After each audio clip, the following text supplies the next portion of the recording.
In accordance with Standing Order 43, the time for members' statements has concluded. I give the call to the Prime Minister. Thanks, Mr Speaker. I inform the House that the Minister for Government Services will be absent from question time today and the Minister for Social Services will answer questions on his behalf.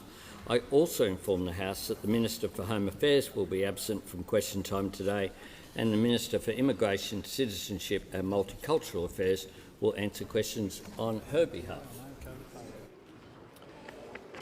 Questions without notice. I give the call to the Honourable the Leader of the Opposition. Thank you very much, Mr Speaker. My question is to the Prime Minister. On 15 occasions in this parliament, I've asked the Prime Minister to repeat his election promise to cut power bills for Australian families by $275 every year. On 15 occasions, the Prime Minister has refused. Will the Prime Minister finally admit he has broken his promise? I give the call to the Prime Minister. Well, I'm asked about energy policy and promises, and we know that we inherited an energy system that was broken. 22 policies announced, none of them landed. An energy grid built for the last century. We have taken action to provide direct power bill relief for Australians, and those opposite voted against it. We've taken action for energy price caps, and those opposite, you guessed it, voted against it. We've taken action to promote investment in renewable energy, and you guessed it, they voted against it. And now we have the safeguards mechanism before the parliament, and of course those opposite are voting against it. And the member for Bass, to her credit this morning, pointed out the issues which were there. Now, in the 2019 election, the member for Hume promised to reduce the wholesale price of electricity to $70 per megawatt. $70 by the end of 2021. Spoiler alert, Mr Speaker, spoiler alert, it didn't happen. When they left office, not $70, not even $170, not even $270, but $286. Missed it by that much. Promised 70, got 286. The member for Hume will cease interjecting, particularly with those interjections. And I'll hear from the Manager of Opposition Business. Well, Mr Speaker, on relevance, a very specific question about the promise to cut power bills by $275 every year. Speaker Jenkins ruled on these issues, and indeed you've ruled on these issues. I'd submit that the Prime Minister should be asked to be directly relevant to a tightly worded question. The Prime Minister was asked about commitments he's made about energy prices. I'm going to ask him to return back to the question and give him the call. Thanks very much, Mr Speaker. Of course, one of the things that we haven't done is to commit money, like $4 million that was committed to the feasibility study on the Collinsville-fired power plant. Those opposite also promised $1 billion that was going to deliver 3,800 megawatts of new power generation. How much did you deliver? The Prime Minister will pause, and I'll hear from the Leader of the Opposition. Well, Mr Speaker, I just think your ruling is being treated with complete contempt. You gave the Prime Minister a very clear instruction. He defies that direction from you. He will not mention this figure. He has broken his promise and he can't speak with a straight tongue. The member for Dunkley can cease interjecting. I can't hear what is being said. Members continue to interject. They will be warned and asked to leave the chamber. I don't need any assistance from the Leader of the Opposition. I'm going to ask the Prime Minister again. He's been asked about his commitments and energy prices. He is being relevant as long as he sticks to his commitments and energy prices, and I give him the call. He's had a preamble. He's got 1 minute left to go. Thanks, Mr Speaker. And I've spoken about the Leader of the Opposition,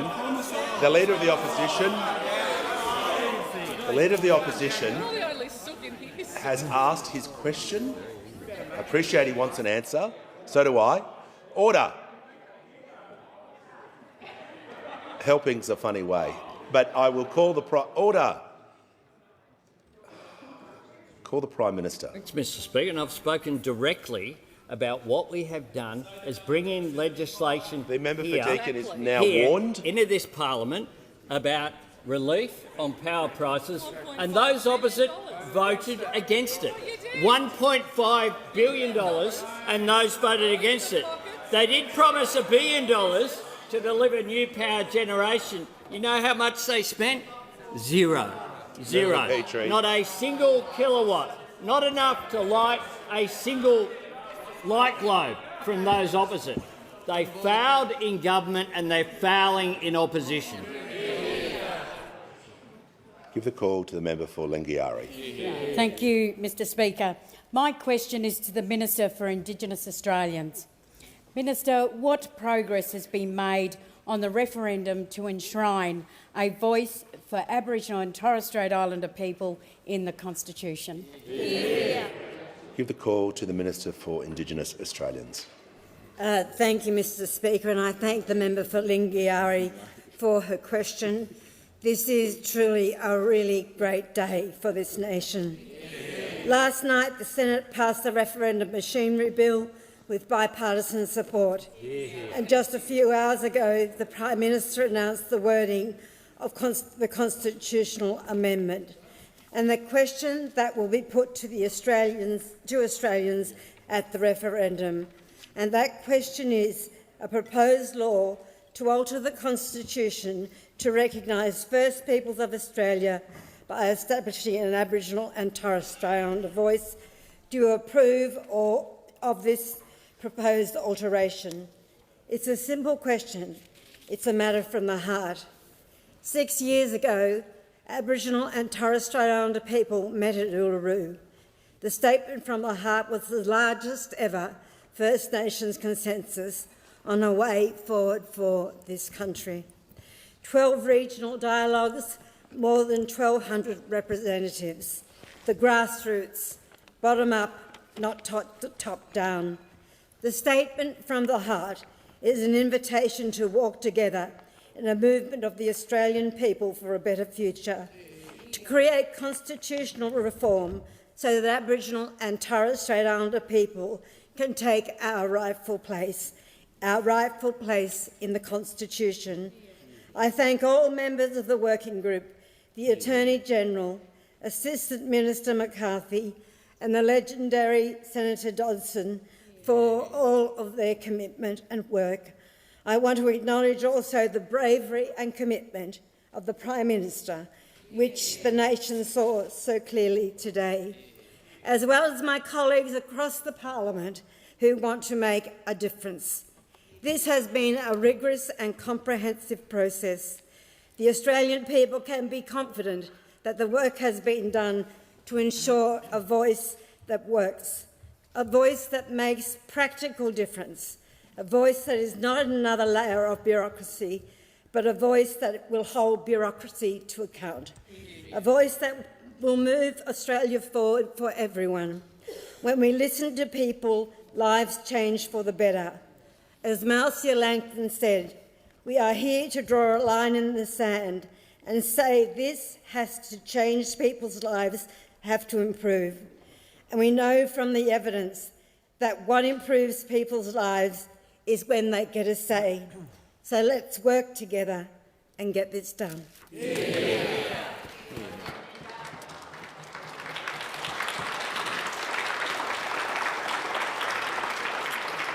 Give the call to the Honourable the Deputy Leader of the Opposition. My question is to the Prime Minister.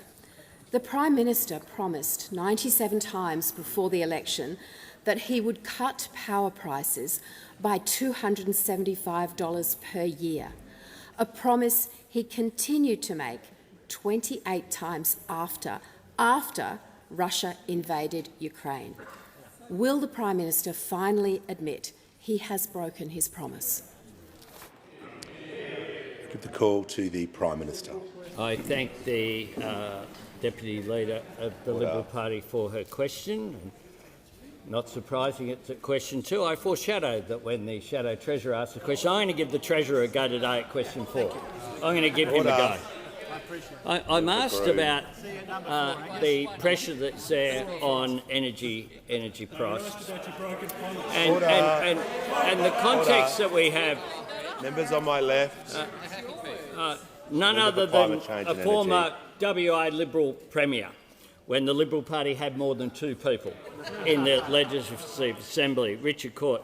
He said this: the past decade of national energy policy has, to quote him, been a slow-moving train wreck.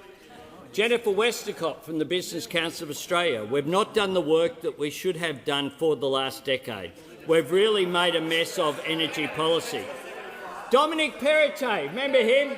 Order. The He's member the for bloke Kew. who won't be seen anywhere near this fella, but there's 2 days to go. Don't miss the opportunity. The Prime Minister will I was in Monero this morning. The Prime Minister will pause. The Prime Minister will pause, and I'll hear from the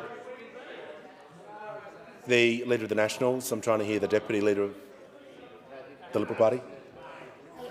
A point of order on relevance, Mr Speaker. The Prime Minister has not mentioned the commitment to reduce power prices once. I believe he's flouting your ruling. I ask you to bring him back to the question or sit him down. Resume. I thank the Deputy Leader for her assistance. I always enjoy her contributions, so I appreciate her assistance. I haven't made a ruling yet. Your point of order was on relevance, and the Prime Minister has been going for 1 minute, and the question was about power prices and relating to the war in Ukraine and his commitments. So I'm going to listen carefully to what he says. He is talking about energy prices and whose quotes around energy prices, so he's being relevant, but I'll make sure that he sticks to the question and give him the call. I certainly will, Mr Speaker, but I do note that a New South Wales Liberal Party member just objected to even the word Dominic Perrottet being mentioned in this chamber. But this is what the New South Wales Premier had to say. The issue here that New South Wales, Victoria, Queensland and South Australia are dealing with now has been the ideological war when it comes to climate change and energy policy in this country that has led to a lack of private sector investment. Why is it that across other parliaments, the Coalition and the Labor Party understand that this is about... The Prime Minister will pause. Prime Minister will pause.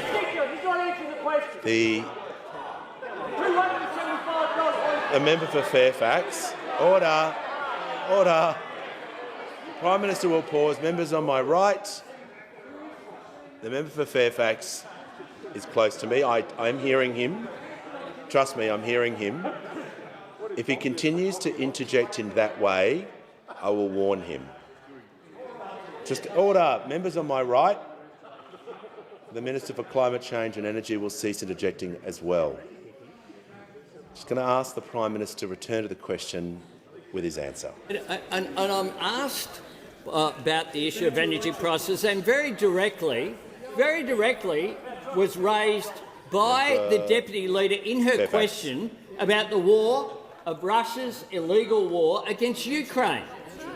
And then they refused to acknowledge that the ongoing impact of that war has had an impact on global energy prices. That is just a fact. Just a fact. Groom. Prime Minister will pause. The Prime Minister was asked about the war in Ukraine in the question. He is referencing directly that matter. So I'll hear from the Leader of the Opposition. With respect, Mr Speaker, the Prime Minister was not asked about the war in Ukraine. No, you weren't. The question was, and I quote, the Prime Minister promised 97 times before the election that he would cut power prices by $275 per year, a promise he continued to make 28 times after resume your seat. Russia... Resume your seat.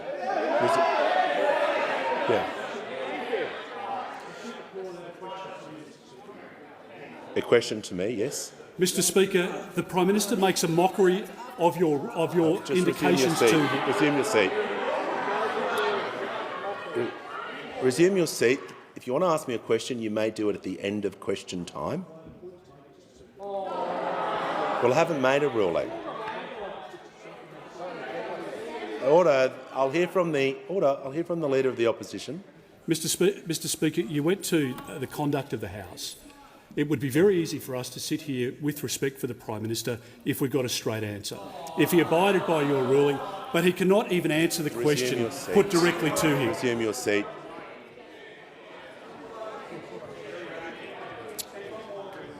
The member for Robertson. I'll give the call to the Leader of the House. Thanks, Mr. Speaker. Just to the point of order, it has always been the case that if words are contained within the question, then the answer can be relevant to those words. And by including the reference to the war in Ukraine, that means that any references by the Prime Minister about the impact of the war in Ukraine on energy prices has always been considered relevant. Just going to ask, order. Just going to ask the Prime Minister. That was part of the question about the invasion of Ukraine. Of course, any interpretation of the standing orders would make that part of the question relevant if the Prime Minister is talking about that part of the question. I'm just going to ask the House to remain silent while the Prime Minister continues with his answer. Thanks, Mr. Speaker. Philip Lowe, the RBA Governor, said this about the impact of Russia's invasion of Ukraine on an ongoing basis. The high inflation that we are currently experiencing is one of the legacies of the pandemic and of Russia's invasion of Ukraine. That is what Philip Lowe said.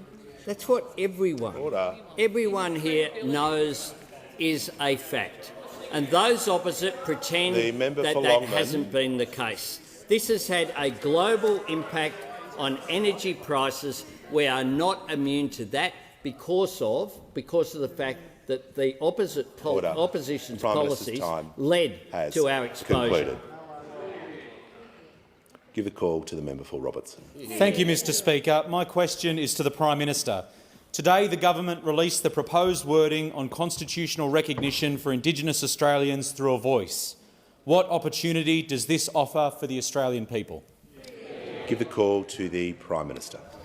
I thank very much the member for his question and his commitment to the Uluru Statement from the Heart, which invites all Australians to walk together towards reconciliation and a better future. The provisions that we released today will enshrine two fundamental principles: recognition and consultation. It will do it in a way that absolutely minimises any risk of any non-considered issues. This has been something that we released in July in a speech I gave at the Garma Festival, and since then we've consulted with the Referendum Working Group, and I thank them for their work. Since then we've also had a legal group advising the Referendum Working Group. Why do we need this to happen? Because we urgently need better outcomes. We have a 10-year gap in life expectancy between Indigenous and non-Indigenous Australians. A suicide rate for Indigenous Australians that is twice as high as non-Indigenous Australians. We have tragic levels of child mortality and disease. And we have a massive overrepresentation in incarceration rates. Per capita, the highest rate of any segment that you can look at in the world. We need to do better. And it's not because of a shortage of good intentions on both sides of this chamber. Today, Ken Wyatt proudly was there standing next to me in the Blue Room for this announcement, and he was, of course, Australia's first Indigenous person to hold that high office. Governments have tried to impose solutions from Canberra.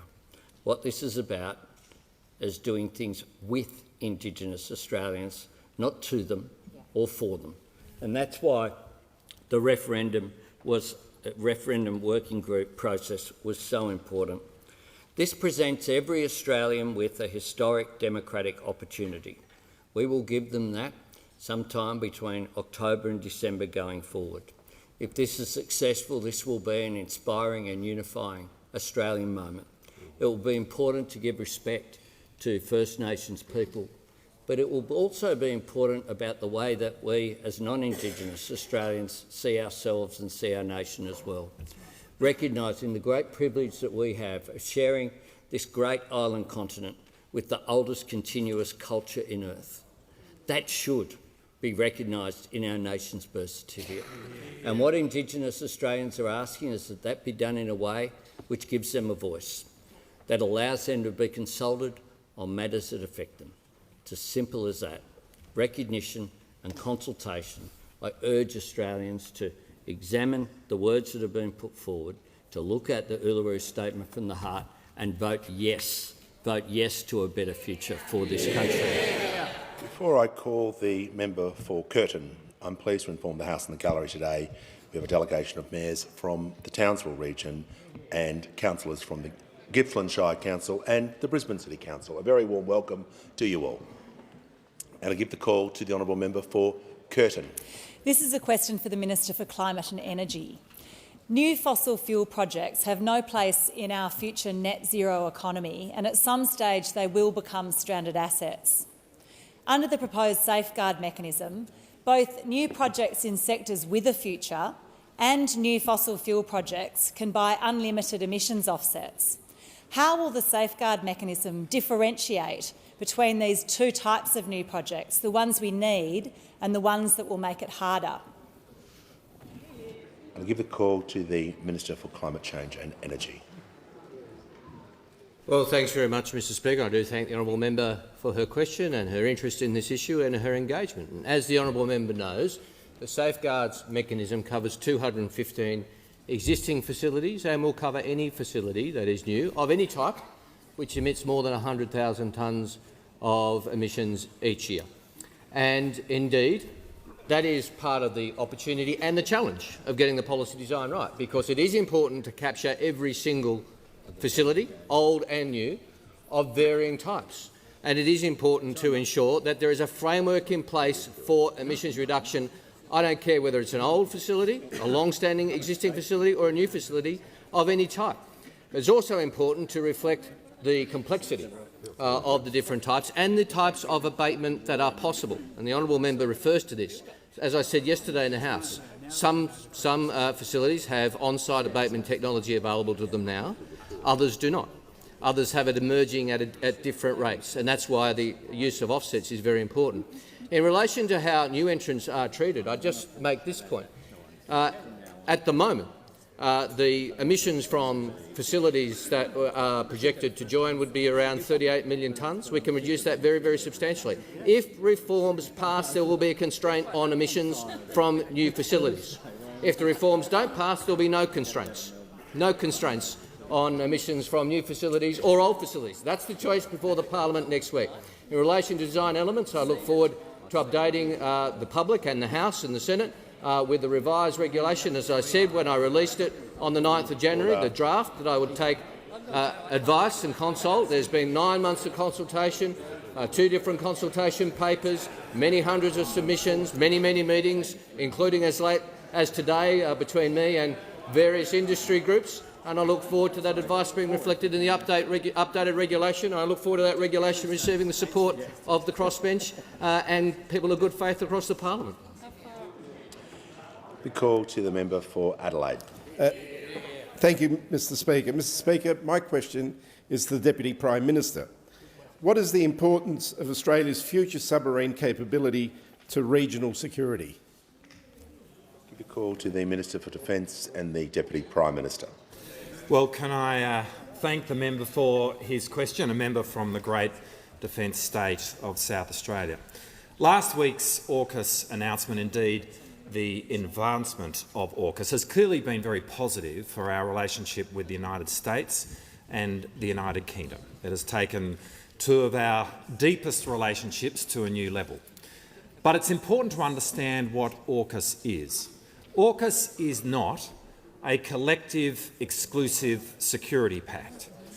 Australia's alliance with the United States is embodied in the ANZUS Treaty, not AUKUS, and we have a long history of military engagement with Great Britain, but that stands quite aside from our relation from AUKUS. AUKUS is a hugely powerful technology-sharing arrangement between our 3 countries, the most significant part of which is to have the UK and the US working together to share the technology with Australia to operate a nuclear-powered submarine. But that capability is all about our relationship with our region. Operating a nuclear-powered submarine will be Australia's contribution to the collective security of the neighbourhood in which we live. And as such, it stands to improve our relationship with our neighbours. And this is the message which over 60 calls from the Prime Minister, myself, the Foreign Minister, the Minister for Pacific, to leaders in Northeast Asia, in Southeast Asia and the Pacific that we gave. And the response from our region to the announcement that we made last week has been gratifying. Order. Fiji's Prime Minister Rambuka has expressed his support for the AUKUS agreement. Samoa's Prime Minister Fiame, who was here yesterday, said she understands Australia's rationale for acquiring nuclear-powered submarines. Indonesia, in respect of AUKUS, said maintaining peace and stability in the region is the responsibility of all countries. It is critical for all countries to be a part of this effort. Malaysia said it appreciates the readiness on the part of the three countries which are our close partners in engaging with Malaysia at various levels and in sharing the future outlook of AUKUS. And Japan's Prime Minister Kishida said the undertakings of AUKUS will contribute to the peace and stability of the Indo-Pacific. Mr Speaker, Australia draws our security from being a part of Asia and being located in the Indo-Pacific. And operating nuclear-powered submarines will be part of our contribution to the collective security of the region in which we live and the maintenance of the global rules-based order within the Indo-Pacific. Order. The members on my right will cease interjecting immediately. The member for Spence will cease interjecting or be warned. Give the call to the member for Hume. My question is to the Prime Minister. Kim, the owner of Bahrain's Cafe in my electorate, says patronage is lower, power bills are higher and cost of living pressures are holding back everyday spending. Will this out-of-touch Prime Minister finally admit that Australian families and businesses always pay more under Labor? The member for Lyons will cease interjecting. Give the call to the Treasurer. Thank you, Mr Speaker, and thank you to the honourable member for his question. It's all I can do to get a question from the Shadow Treasurer, Mr Speaker. Can I acknowledge, as you did, Mr Speaker, the delegations from Townsville and Brisbane, and say particularly to the group from Townsville Connect, how much I enjoyed catching up with them through the course of the week. Mr Speaker, my advice to the Shadow Treasurer is to get on the blower to Kim and explain to Kim why the Shadow Treasurer and all of those members over there, when they had the opportunity to vote for a little bit of help when it came to higher energy bills, that those opposite left them hanging. Those opposite completely abandoned the people in every suburb of this country and every small business which will be eligible for the energy bill relief that was passed through this parliament, no thanks to those opposite. And it is especially galling, Mr Speaker, to get a question from Australia's worst ever energy minister about energy prices. Now, he was the worst performing minister in the worst performing government since Federation. Treasurer. Order. Members on my right. There is the Minister for Health will cease interjecting or be warned as well. I've got to have silence when I hear these points of order from both sides of the chamber. Give the call to the member for Hume on a point of order. Mr Speaker, the question was very specific. It was asking whether the Prime Minister would admit that Australian families and businesses always pay more under Labor. Just the member for Hume, that is not an excuse to read the question again. Just FYI. The Treasurer needs to be relevant. The question was about energy prices. I'm going to direct him to go to that part of the question. It's been going for over a minute now. And give him the call. Thank you, Mr Speaker. And I was talking about energy prices, of course. And the point that I'm making is that when Kim and the other small business owners of this country, when the families and pensioners of this country needed the Liberal and National parties to support the government in providing them a bit of assistance with their higher energy bills, those opposite left them hanging. Those opposite completely abandoned the small businesses and the families and pensioners of this country when the parliament had the opportunity to give them a little bit of help. Those opposite went missing. And, Mr Speaker, unfortunately, and particularly when it comes to the member for Hume, there is a pattern of behaviour here. You know, the minister, the shadow minister now, the minister then, who is more responsible than anybody else in this place for the fact that we've had this energy market chaos for too long, which has made us more vulnerable to shocks in global energy markets, the guy that tried to hide price rises from the Australian people during the election, the guy that voted against helping small businesses and families and pensioners, and then the guy that complained that that assistance wasn't arriving fast enough. This is the guy that has the nerve to ask us about energy prices and the cost of living. If those opposite genuinely cared about the cost of living pressures on Australian small businesses and families and pensioners, they wouldn't abandon them in their time of need like they did in December in this place. The member for Longman is warned. There's far too much noise. If it continues, I'll issue a general warning on both sides of the chamber and give the call to the member for Werriwa. Hear, hear. Thank you, Mr Speaker. My question is to the Treasurer. What economic conditions and pressures are confronting Australia as the government works to finalise its second budget in May? Give the call to the Treasurer. Yeah, thank you again, Mr Speaker, and thanks to the wonderful member for Werriwa for her question. As the member for Werriwa knows and other honourable members know, volatility in global financial markets brought about by rapidly rising interest rates around the world is having an impact on our economy and all of the major advanced economies around the world. We have been engaging with APRA, ASIC, the RBA, Treasury and the banks, and their advice is that our institutions are well capitalised, well regulated and we are well placed to deal with the volatility that is coming at us. But what we're seeing on global markets is feeding into some uncertainty in the global economy, which is now tempering some of the slightly more upbeat forecasts that we had been seeing for the advanced economies. Now, the pressures that are coming at us from around the world are being felt around the kitchen tables of this country. And at a time when the medium-term pressures on our budget are intensifying rather than easing, and when our predecessors left key programs like the My Health Records program completely unfunded beyond the middle of this year, it's more important than ever that this is a responsible budget in May, and it will build on the substantial restraint we showed in October as well. And that restraint, Mr Speaker, is best demonstrated.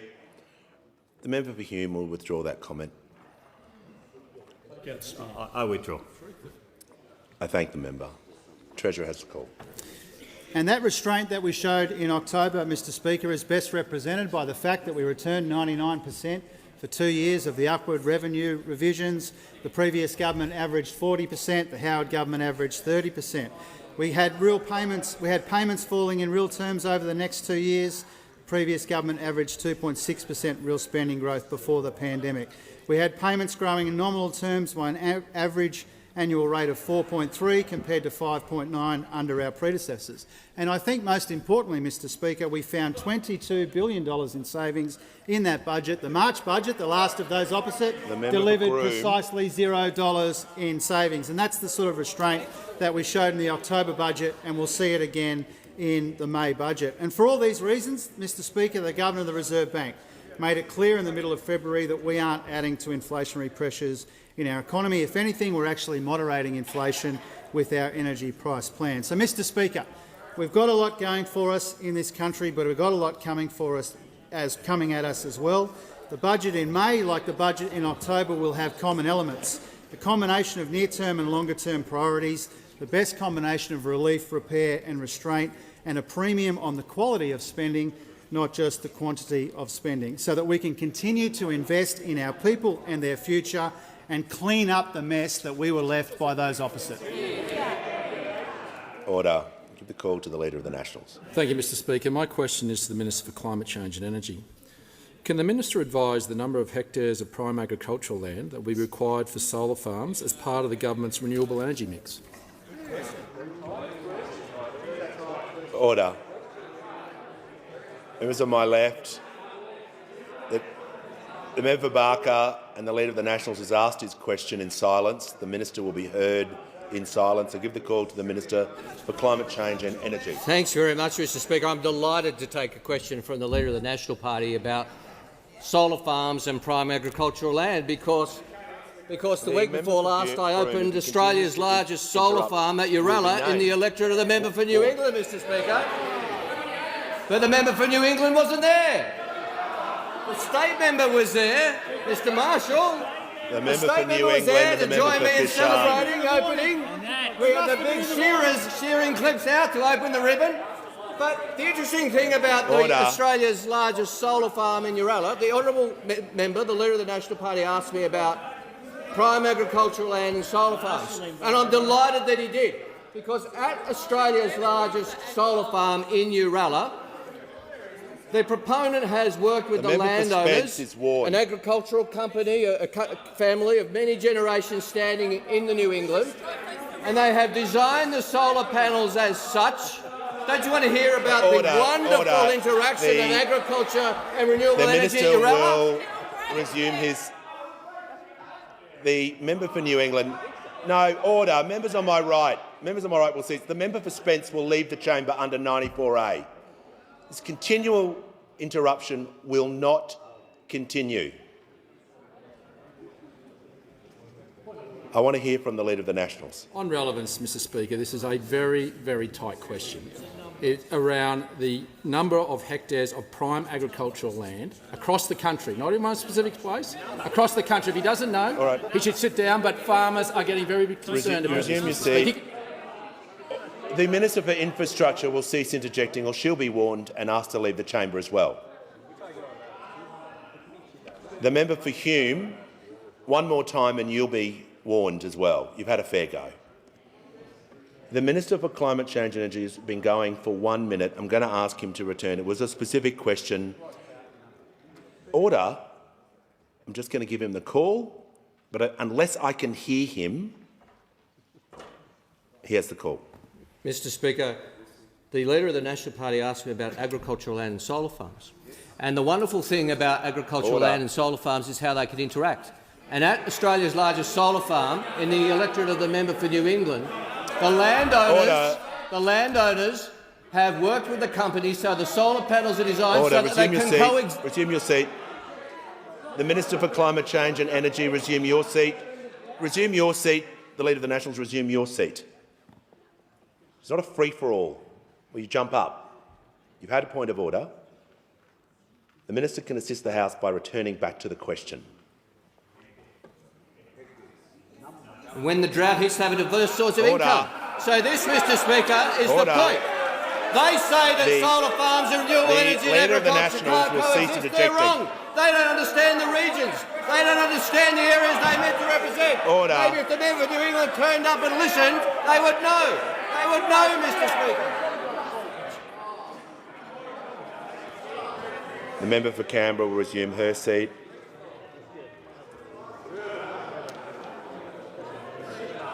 Order. Members on my right. The member for Hasluck will cease interjecting or she'll be warned. I'm issuing a general warning across the House. That behaviour is completely unacceptable.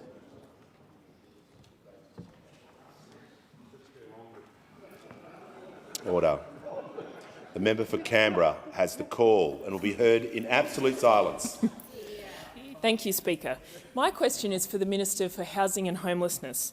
How is the Albanese Labor government delivering for people most in need of housing in Australia, and what are the risks of delaying the passage of the Housing Australia Future Fund bill through the parliament? Give the call to the Minister for Housing, the Minister for Homelessness and the Minister for Small Business. Thanks, Mr Speaker, and I want to thank the member for Canberra for her important question, because I know that she, like I'm sure everyone in this place, finds it unacceptable that nearly 123,000 Australians were homeless on census night in 2021. Now, so each of those Australians has a story to tell, and each story is one that all of us should be listening to. over 80% of the increase in people who are homeless were women. And I want to remind members in this place and the other place that that's why, in its first 5 years, returns from the Housing Australia Future Fund will deliver 4,000 homes for women and children impacted by family and domestic violence or older women at risk of homelessness, as well as, of course, $100 million for crisis and transitional housing options for these people. Sadly, the data also showed that Indigenous Australians are over 9 times more likely to experience homelessness, 9 times. That's why returns from our Housing Australia Future Fund will provide $200 million for repairs, maintenance and improvements for housing in remote Indigenous communities. And of course, as the Veterans Minister said yesterday, in the census there was a new question to gauge the number of veterans and serving members of the Australian Defence Force who are homeless.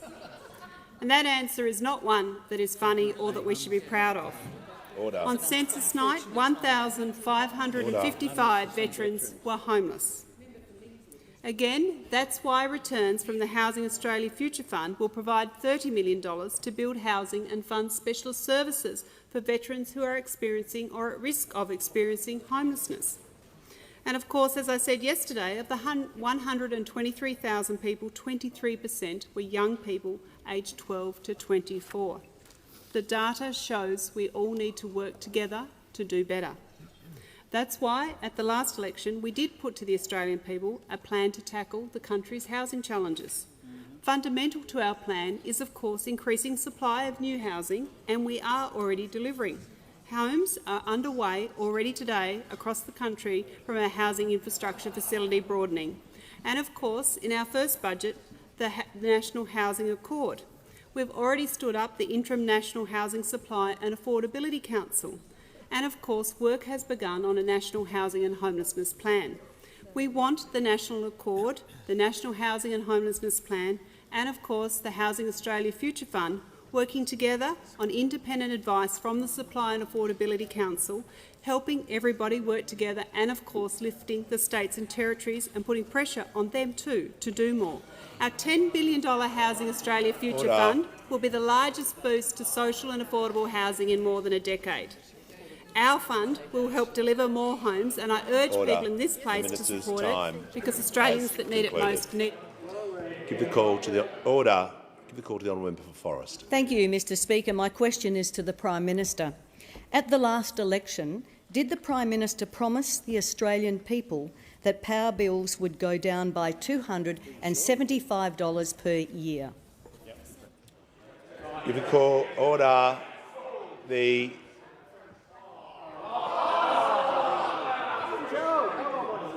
Order. Order. I give the call to the Minister for Climate Change and Energy. Members on my left, the member for Forrest was heard in silence. The Minister will be shown the same courtesy. I give him the call. Thank you, Mr Speaker. I thank the honourable member for the question. I thank the Prime Minister for the opportunity to remind the House that we indeed went to the people with a very comprehensive plan for energy prices, Mr Speaker, and a very comprehensive plan for energy, which involved an end to the chaos and dysfunction of 22 energy policies. The Minister will resume his years. seat. The member for Dawson will cease interjecting. The Minister's been going for about 20 seconds, but I'll hear from the Leader of the Opposition. Mr Speaker, the question was put to the Prime Minister. It's a question only capable of being asked by the Prime Minister because it goes to his commitment to the given to the Australian people at the last election, and the question should be answered straightly by the Prime Minister. Order. I'll hear from the Leader of the House. Mr Speaker, on two matters. First of all, as the Leader of the Opposition knows very well, the Prime Minister is able to direct questions to various policy areas. On a strict view of standing orders, the question is completely out of order anyway. Completely out of order. So why? Because you have to ask about what people are doing as ministers, and it makes no reference to it. Order. Makes no reference. Order. Members on my left will cease interjecting. Order. Members on my left, I'm trying to hear from the Manager of Opposition Business. Well, Mr Speaker, I do just seek your clarification of the proposition that the Leader of the House has just put, which is he's essentially arguing that if a minister is consistently breaking his promise, he can't be asked about it. Is that seriously what the Leader of the House is putting? Resume your seat. Here from the Leader of the House. Mr Speaker, simply to clarify what the Manager of Opposition Business just sought, a question is not able to only ask about a period when someone was in opposition. It's not. You're not allowed to have a question where every word of it is about what was said in opposition. Order. It's completely out of order. Look, I have order. Members on my left. The member for Groom. The minister is answering the question. I have ruled the question in order. Order on the second part. As the Leader of the Opposition and members know, practice on page 549 allows the transfer of questions, as been a long practice in this parliament. The minister has the call. Thanks, Mr Speaker. As I was saying, I welcome the opportunity to remind the House that we went to the election with a very comprehensive energy policy accompanied by modelling. And the modelling showed the impacts of our policies by 2025. That is true. It did. It showed the impact of our policies by 2025, because releasing modelling with your comprehensive policy is now the benchmark. That's the best practice which you will have to meet. You will have to meet. I look forward to you releasing your modelling on the impact of the cost of nuclear power stations and the location of nuclear power stations. I can't wait, Mr Speaker.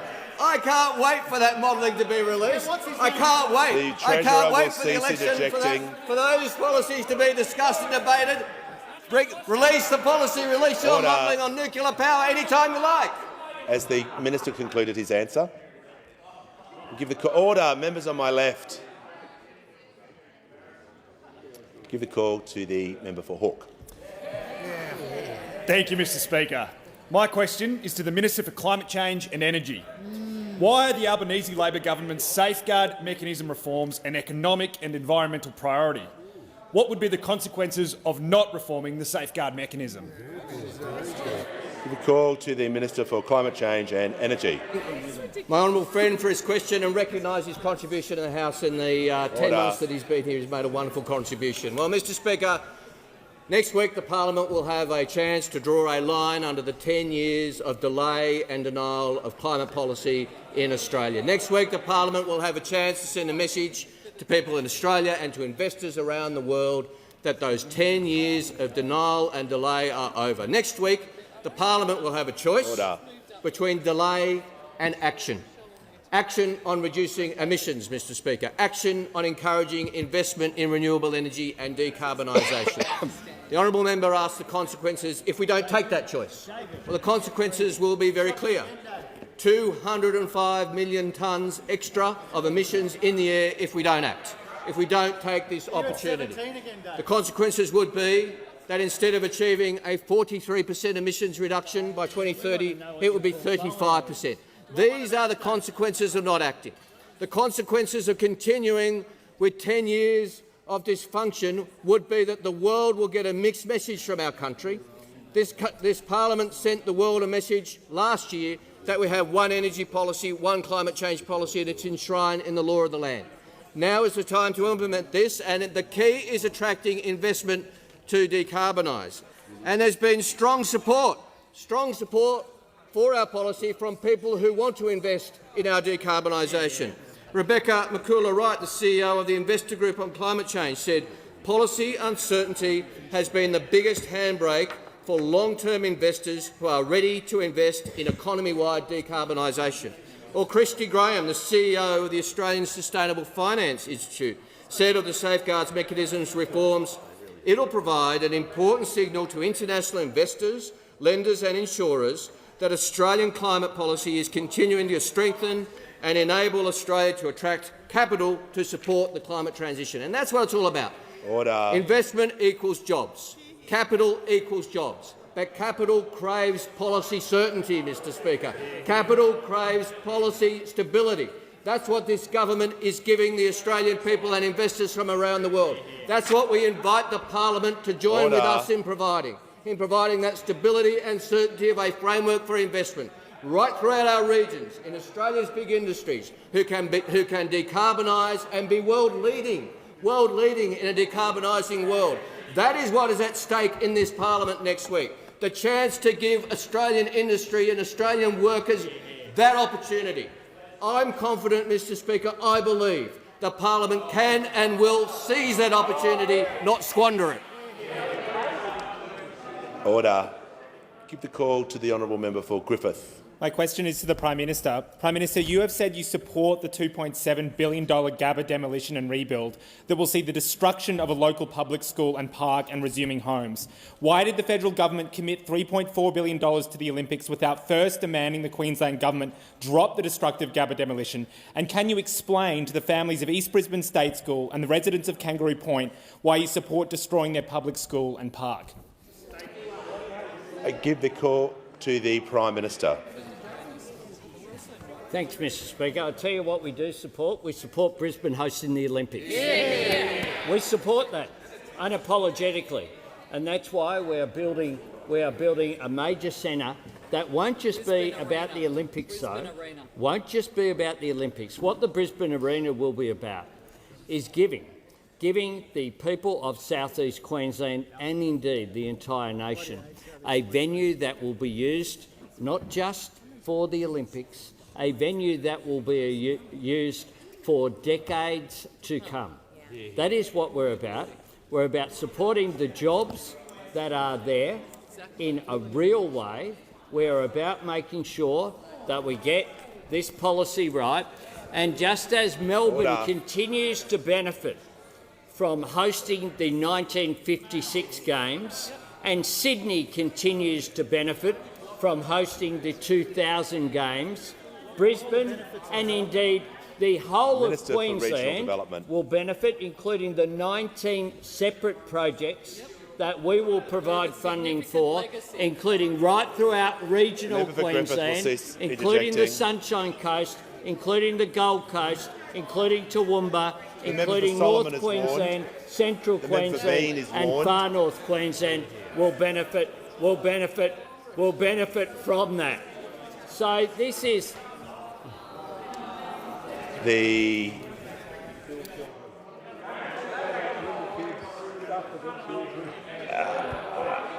order. The Prime Minister will order. The members on my left will cease interjecting. The Prime Minister was talking about the redevelopment and the Olympics, which was the question was about, but I'll give you the benefit of the doubt and I'll hear your point of order. Point of order on relevance, Mr Speaker. We just want an answer on the support for destroying the school. That's all the parents and kids want to hear about. Resume your seat. That's not a... Just for the member for Griffith's benefit, you can't rewrite the question when you take a point of order. You've asked your question. The Prime Minister is being directly relevant. He has the call. Thanks very much, Mr Speaker. I support the Olympics. We on this side of the parliament, the government supports the Olympics. The Queensland State Government support the Olympics. I think there's bipartisan support for the Olympics. It's a good thing. It's a good thing for our economy, but it's more important than that as well. What it will do, already there are youngsters around who will be inspired to compete in the lead up to the 2032. It will give them inspiration for the athletes of tomorrow to aim for that. And just as we saw in the year 2000, such an enormous benefit from... The member for Barker and the member for McNamara are both warned. Thank you, Speaker. Just as we saw the extraordinary benefit from the 2000 Olympics, we also, by the way, support the World Cup football that we'll be hosting with New Zealand in a few months' time. The third most watched event on the globe after the Football World Cup for men, after the Olympics, is the Football World Cup for women. All of these big events do require an investment, but they produce a return. And I'll make this tip. There'll be Greens MPs queuing up for tickets, if any of them are around at the time. Order. The member for McEwen is warned. I'd like to hear from the member for Gilmore. Thank you. My question is to the Minister for Early Childhood Education. What will the Albanese Labor government's landmark reforms to make... The Leader of the Nationals will cease interjecting while people are asking their questions. I've been crystal clear about that all week. If he continues to do that, be asked to leave. The member, reset the clock. I'll ask the member for Gilmore to ask her question. My question is to the Minister for Early Childhood Education. What will the Albanese Labor government's landmark reforms to make early childhood education cheaper mean for families across Australia? When will this come into effect? Give the call to the Minister for Early Childhood Education and the Minister for Youth. Thank you very much, Speaker, and I thank the most excellent member for Gilmore for her question. I want to acknowledge the extremely hard way in which the member for Gilmore works for the people that she represents in Gilmore and the families that she represents.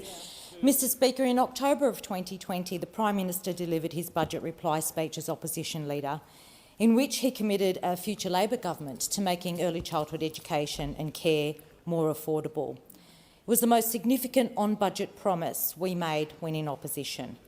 And in our first 6 months in government, we passed legislation in this House honouring that commitment. We're delivering on that commitment, keeping that promise, and we're getting the job done. We know, Mr Speaker, that when Australian families sit down at the kitchen table and go through their household budgets, one of the first things that they have to factor in is the cost of early childhood education and care. And often that cost means that they then have to go on to work out how many hours they can work, and it often limits how many hours they can work, how many extra days they can work before that money is eaten up in early childhood education and care fees. We're fixing that. And in just 100 days, around 1.2 million families right across Australia are going to benefit from our reforms. They can now start planning for the meaningful and ongoing cost of living relief that will hit their pockets from July 1st. Now, for the average family on about $120,000 a year with a child in care 3 days a week, our changes will save them $1,700 a year. $1,700 a year. That's going to make a huge difference, Mr Speaker. But, you know, our reforms aren't just about affordability.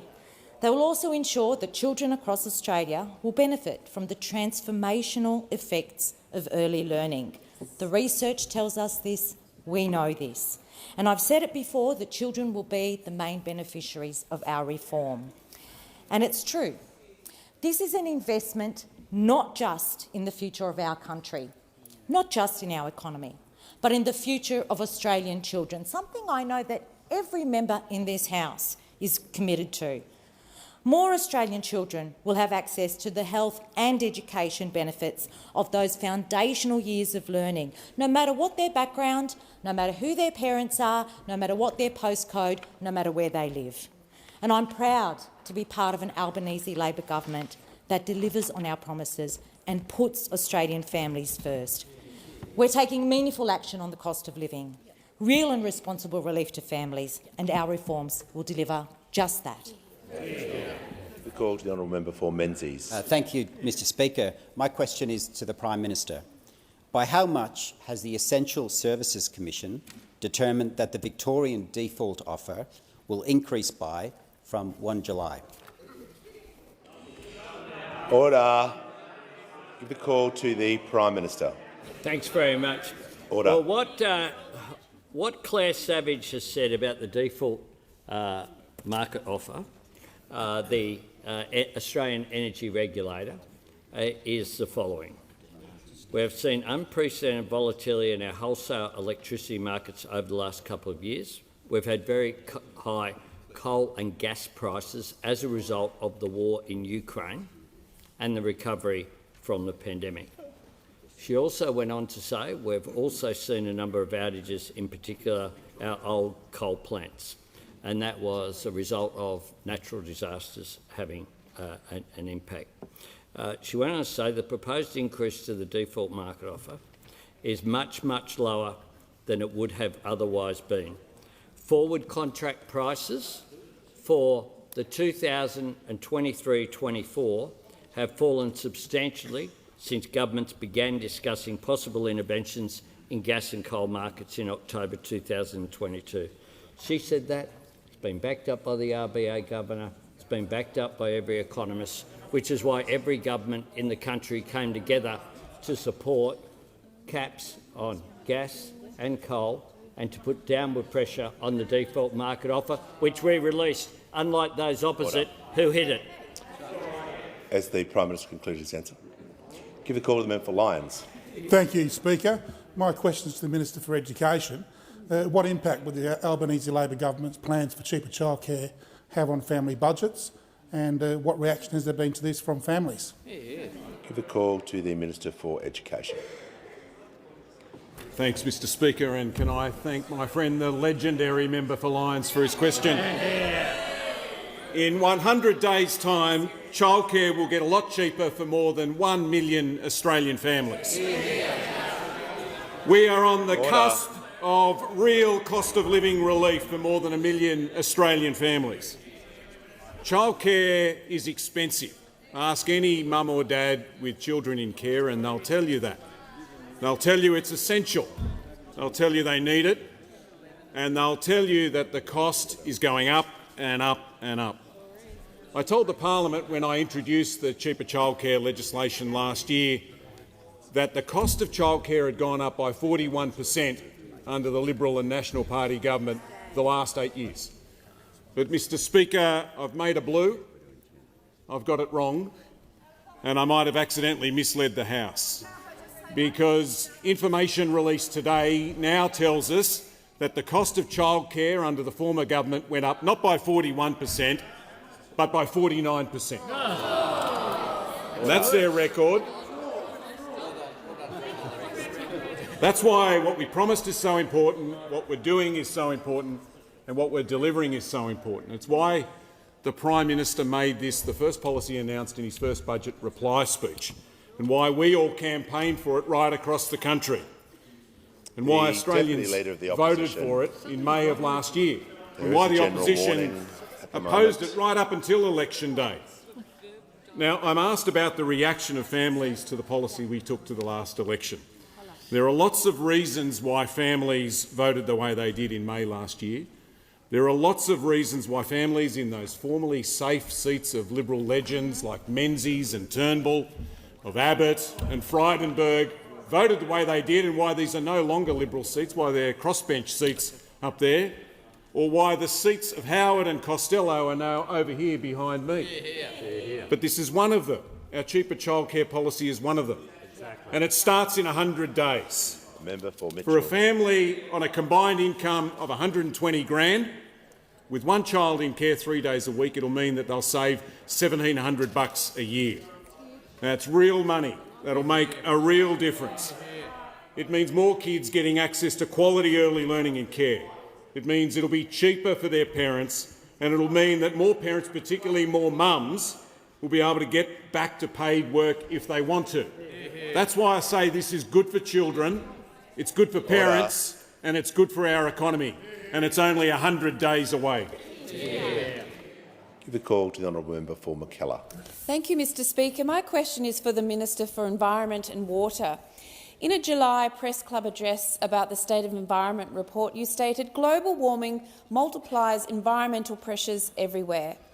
The IPCC, the pre-eminent international body on the science of climate, again just 2 days ago emphatically stated that there must be no new fossil fuel projects if we are to meet our Paris Agreement obligations. Does the government accept or reject the IPCC advice? Thank you. Give the call to the Minister for the Environment. No, just the Deputy Leader of the Opposition, I thought we'd been through this, but I'll go through it one last time. When a minister is approaching the dispatch box, just when you're approaching the dispatch box, it is not appropriate to interject. I give the call to the Minister for the Environment and Water. Thank you, Mr Speaker. And I want to thank the member for McKellar for her question, because I know that she cares passionately about the environment, about nature and about climate change. And of course on this side we share her concerns. We know that the IPCC report is important, and it's important that we take note of its implications globally. Australia certainly has to do its share to make sure we get to a net zero planet for our kids and our grandkids, for the human beings and for nature. So I thank her for her question, and I reassure her that we take her concerns seriously. We need to put Australia on a new path towards a renewable energy future. We believe that. That's why we're doing it. That's why the best and most important thing we can do as a parliament is pass the safeguard mechanism so we can get to net zero. Mr Deputy Speaker, those opposite spent almost a decade in denial.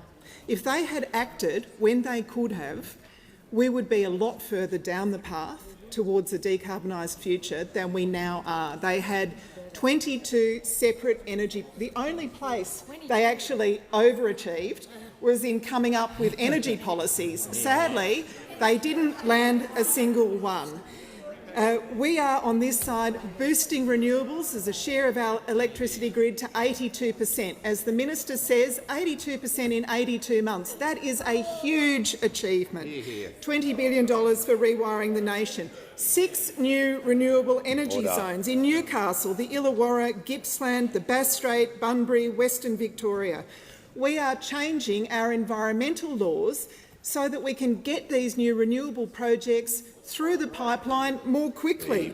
We've got $3 billion in the National Reconstruction Fund of that $15 billion fund for low emissions technologies, and no new funding for coal and gas from that National Reconstruction Fund. And the Minister for Infrastructure will cease interjecting. I can't hear the Minister for Environment. The Minister has the call. Thank you, Mr Speaker. We're supporting electric cars. We've signed the methane pledge. We've passed laws to protect the ozone layer. Decarbonising Australia is a massive job, but we are getting on with that job by constructing new renewable energy projects, by upgrading our poles and wires, by transforming our grid and getting cheaper, cleaner, renewable energy into our homes and businesses. It's not just good for the environment, it's actually great for energy self-reliance as well. And if we had started this massive job 9 years ago, when we could have, we'd be a lot further down the track now. Call to the member for Macarthur. Thank you, Mr Speaker. My question is to the Minister for Social Services. How will parents be better off when the Albanese Labor government's paid parental leave changes come into effect on the 1st of July? Call to the Minister for Social Services. Well, thank you, Speaker, and also I'd like to thank the member for Macarthur for his question, for not only his advocacy for families in his seat, but the years and years and years of support he's spent supporting families and bringing new babies into the world. He knows, like so many on this side of the House, just how important those early moments are, spending time bonding with a new baby. And that is why I was so pleased that earlier this month the government's paid parental leave legislation passed both houses. Paid parental leave is a proud Labor legacy, and the Albanese government is now building on that legacy. We're getting on with the job of expanding paid parental leave, making it more flexible, making it better when it comes to shared care. We know there's more to do to improve gender equality and women's workforce participation. But so far, this government is delivering. We are delivering to families right across this country. In 100 days, working families will begin to enjoy the benefits of our changes to paid parental leave. I'm pleased to update the House that from this Sunday, pre-claiming under the new improved paid parental leave scheme will start, and it will be available for parents having a baby due from the 1st of July. Opening up pre-claiming is very, very important for expected families and is a great feature of the scheme because it allows families to get their applications sorted before their baby arrives. And we know that raising children and managing work is a juggle for many parents. We also know that there's a time when there's bills to pay and a lot of chaos in the house. So families need to be able to get that support without any bumps. Because of our changes, over 180,000 families each year will benefit from a stronger, more generous paid parental leave scheme that is right for the times and right for the future. Not only will more parents have access to the government payment, they'll also have more flexibility in how they transition back to work, which is, of course, important for shared care for dads and parents, and dads and parents can spend more time with their baby. We also know that when parents share care, it is good for gender equality, it's good for kids and it's good for the economy. I'm not really sure what all this interjection is over here. Do they not support our new paid parental leave scheme? Do they not support the good action that this government is taking for families? Because it is this government that is delivering for Australian families. It's this government that is listening to the views, delivering cheaper childcare, cheaper medicines, better, more flexible paid parental leave, and I ask them to get on board. Give the call to the Prime Minister. Thanks, Mr Speaker. Given the member for Banks still can't get a question, I ask that further questions be placed on the notice paper, and I wish him well on Monday.